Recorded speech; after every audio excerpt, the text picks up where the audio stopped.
posiblemente en estos momentos la agenda más inquietante que provocaría mayor inquietud es la agenda globalista, que no es lo mismo que la globalización. Hay gente que lo confunde, pero son cosas distintas. La globalización significa que en Guatemala tú produces un magnífico chocolate que van a poder comprar en Japón, o que van a poder comprar en California, o que van a poder comprar en Italia. Y al mismo tiempo, pues puedes importar el aceite de Italia o puedes importar el sushi del Japón y todos estamos contentos con ello. Eso es la globalización, que tiene muchos aspectos positivos.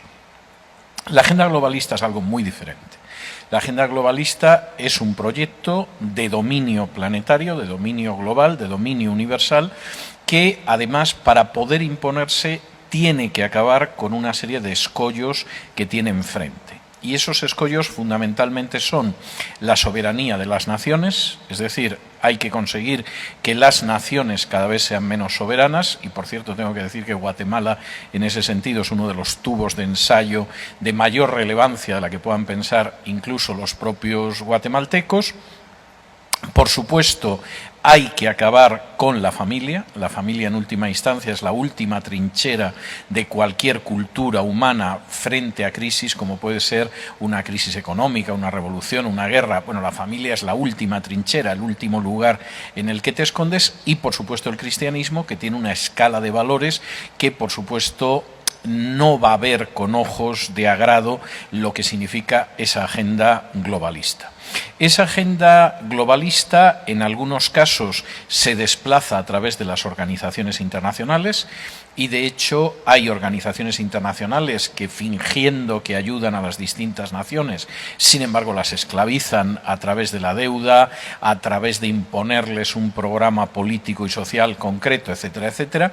Esa agenda globalista funciona a través también de la ideología de género. En estos momentos la ideología de género se ha convertido prácticamente en el punto que decide si hay respeto a los derechos humanos o no. Y porque además la ideología de género va a permitir una reducción de la población. La agenda globalista es una agenda malthusiana, o sea, tiene la idea de que el crecimiento de la población es un crecimiento incontrolable, maligno, etcétera, y eso tenemos que evitarlo. Y efectivamente, si convencemos a una parte de la población para que derive hacia el transgénero, hacia la homosexualidad, y legalizamos el aborto, esto va a permitir reducir la población del planeta, y de una manera aparentemente limpia. Sin embargo, muchos creen que Centroamérica y Guatemala, por ser un país relativamente conservador, esto pareciera que nunca va a llegar. La circunstancia pareciera, profesor Vidal, nos dice o nos dictamina otra situación y que debemos estar preparados. Bueno, totalmente. De hecho, yo tengo que decir que Hispanoamérica ahora mismo es el campo de batalla. Correcto. Es decir, en Europa, salvo algunas excepciones muy conscientes, como puede ser, por ejemplo, el caso de Hungría, no digamos ya Rusia, Europa se ha rendido a la ideología de género. La ideología de género, incluso en países como España, implica que aquel que no acepte impartir la ideología de género puede ir a prisión. Es decir, puede ser multado, puede ser expulsado de su trabajo como docente y en un momento determinado pues puede acabar incluso en la cárcel, lo cual es una situación muy grave. Y en Europa hay una pequeña resistencia, el caso de Hungría y de Polonia dentro de la Unión Europea y fuera de la Unión Europea por parte de Rusia.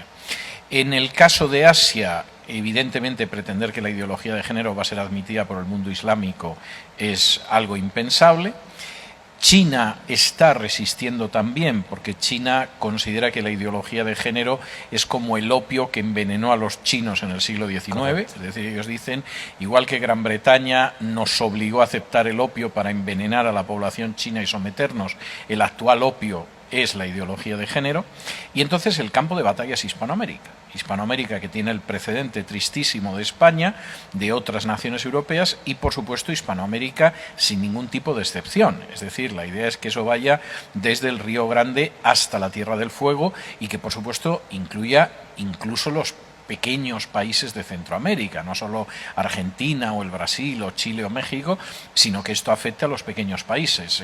Por supuesto, nos gustaría escuchar qué podemos hacer nosotros como cristianos y como iglesia, pero antes le ha tocado resistir muchas cosas y eso le ha traído muchas consecuencias en su propia vida. Mira, yo creo que tenemos que defender las posiciones en las que creemos.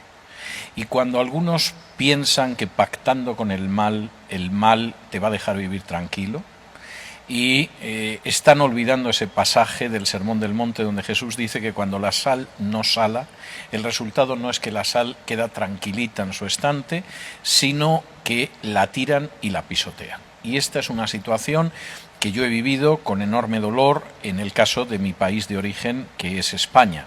Yo recuerdo cuando en el año 2004 empezaron a aparecer las primeras normas de ideología de género en España, que las voces que se alzaron frente a eso fueron voces muy escasas, entre ellas la mía. Y desde luego desde ese momento empezaron, por supuesto, toda la cuestión de amenazas, etcétera, etcétera. Sin embargo, en muchos casos hubo cristianos que dijeron, este no es nuestro problema, mantengámonos tranquilos dentro de las cuatro paredes de nuestro templo, no avisemos a la sociedad, no defendamos la verdad del Evangelio, vamos a estar tranquilos. ¿Qué ha sucedido? Pues que se han ido aprobando normas cada vez más duras. Empezaron legalizando el matrimonio homosexual, luego vino la adopción de niños por parejas homosexuales, pero ahora estamos en la etapa de leyes contra la discriminación por razón de género, que suena bien, porque todo el mundo quisiera que no hubiera discriminación, pero que en realidad son leyes para perseguir a aquellos que no se arrodillan ante la ideología de género. Y de pronto, aquellos que decidieron guardar silencio en su momento, se han dado cuenta de que el día menos pensado, pues a lo mejor a un pastor lo pueden detener, si se le ocurre predicar sobre lo que dicen los primeros capítulos de Romanos Pablo acerca de la homosexualidad. O que de pronto un día le pueden llegar dos lesbianas a su iglesia diciendo que quieren que las case y como diga que no las case, le pueden denunciar por discriminarlas por razón de género, etcétera. Y entonces el no haber sido sal en su momento implica que ahora mismo esa sal la están pisoteando. Jesús no dice que el cristianismo es una marca más de sal o es otra luz más. Dice que es la sal y la luz. Y si efectivamente el cristianismo no cumple con su función de ser la sal, la sociedad en la que vive será una sociedad que al no estar conservada por la sal cada vez se corromperá más hasta llegar a pudrirse por completo. Entonces estamos contemplando ya atrocidades terribles, pero esto es solo el inicio de lo que podemos llegar a ver si el cristianismo no actúa como sal y como luz. Y esto debería ser un clarinazo de alarma. Tenemos que ver las señales de los tiempos y no solo verlas y decir, bueno, esto significa que Cristo está cerca. Eso no lo podemos saber. Tenemos que ver las señales de los tiempos y cumplir con nuestra misión. Y nuestra misión es ser la sal y la luz en una sociedad que si no tiene esa sal se corromperá y si no tiene esa luz lo único que puede hacer es tropezar en medio de las tinieblas.